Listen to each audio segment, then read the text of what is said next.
खुलुमबाय आंगो लोगोफोर, गिबियावनो गासैनिसिमबो आंनि गोसो गोरबोनिफ्राय गाहाम हामलायनायखौ बयनिसिमबो जासिहरग्रोनाय जाबाय।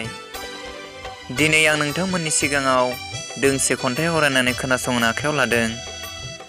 खन्थाइखौ आंनो सुजुदों।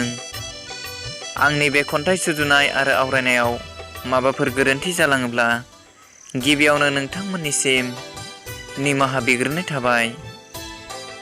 दानिया फैद' नोंथांमोना गासिबो आंनि खन्थाइ आवरायनायखौ दान्दिसे खोनासंलांद'।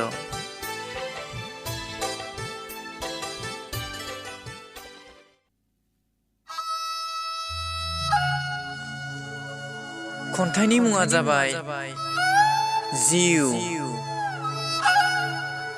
जिउ नों एखनब्ला मानो दानो दं दानो गैया, थि सम गैया। एखनब्ला मानो हरखाबनो नों हारसिं सिरियै रुंग'लाङो। एखनब्ला जाब्रबथायजों, एखनब्ला बेराम आजारजों, एखनब्ला खास्रि बिस्रि गुबुननि आखाइजों।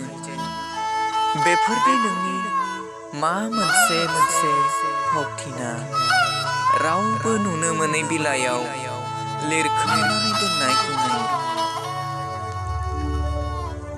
जिउ नों मानो एखनब्ला जोनोमनि आन्दोआवनो रुंग'लांनाय। एखनब्ला मानो लेलाय लेलाय थैहां बरफहां मोनफा मोनफा दावलजों सारैनानै दोनजानाय।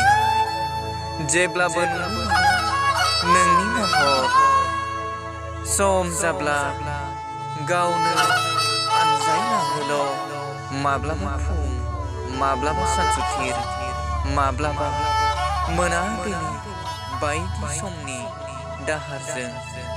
सोरगोफुरिनि जिउ गोजोन नखराव।